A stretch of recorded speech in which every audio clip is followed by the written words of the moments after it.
ابن سینا، جنہیں دنیا ابو علی سینا کے نام سے جانتی ہے، تاریخ کے عظیم ترین مسلم سائنٹسٹ، ڈاکٹر اور فلاسفر تھے۔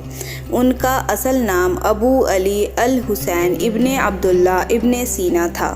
وہ 980 CE میں ازبکستان کے شہر بخارا کے قریب پیدا ہوئے۔ بچپن سے ہی ان کی ذہنی صلاحیت غیر معمولی تھی۔ صرف 10 سال کی عمر میں انہوں نے قرآن حفظ کر لیا اور بیسک سائنس پر اچھی کمانڈ حاصل کر لی۔ یہ بات ہی ان کی ایکسیپشنل انٹیلیجنس کا ثبوت ہے۔ 16 سال کی عمر میں ابن سینا نے طب سیکھنا شروع کی اور اتنی محنت اور لگن سے پڑھا کہ چند ہی سالوں میں وہ ایکسپرٹ ڈاکٹر بن گئے۔ 18 سال کی عمر میں انہیں بخارا کے بادشاہ کا پرسنل حکیم بنا لیا گیا۔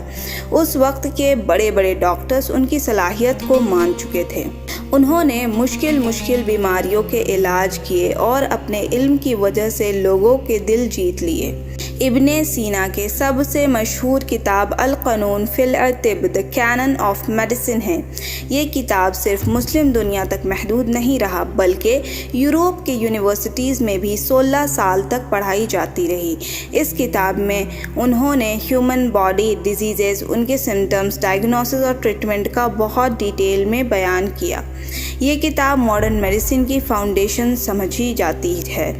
اس کے علاوہ انہوں نے 450 سے زیادہ کتابیں لکھی، جن میں میڈیسن، فلسفی، کیمسٹری، فزکس، ایسٹرونومی اور میتھمیٹکس جیسے سبجیکٹ شامل تھے۔ ابن سینا صرف ایک ڈاکٹر ہی نہیں تھے بلکہ وہ ایک عظیم تھنکر اور فلسفر بھی تھے۔ انہوں نے لائف، سول، نالج اور ایگزسٹنس پر گہری ریسرچ کی۔ ان کی سوچ اپنے وقت سے بہت آگے تھی، اس وجہ سے انہیں father of early modern medicine بھی کہا جاتا ہے۔ ان کی ریسرچ نے نہ صرف ان کے دور کے لوگوں کو فائدہ دیا بلکہ آج کے ماڈرن سائنس سسٹم پر بھی ان کا گہرا اثر ہے۔ ان کی زندگی ہمیں یہ سبق دیتی ہے کہ اگر نیت صاف ہو، محنت کانسٹنٹ ہو اور فوکس اسٹرانگ ہو تو کم ریسورسز کے باوجود بھی انسان ایکسٹرا آرڈینری کام کر سکتا ہے۔ ابن سینا کے پاس ماڈرن لیبس، ٹیکنالوجی یا فیسلٹیز نہیں تھی، پھر بھی انہوں نے علم کے ایسے کارنامے انجام دیے جو صدیوں تک زندہ رہے۔ آج جب ہمارے پاس ہر سہولت موجود ہے پھر بھی ہم سستی اور ڈسٹریکشن کے شکار رہتے ہیں۔ یہ ہماری کمزوری ہے۔ اگر ہم واقعی اپنی زندگی میں کچھ بڑا کرنا چاہتے ہیں تو ابن سینا کی لائف سے ڈسپلن، کنسسٹنسی اور ڈیپ فوکس سیکھنا ہوگا۔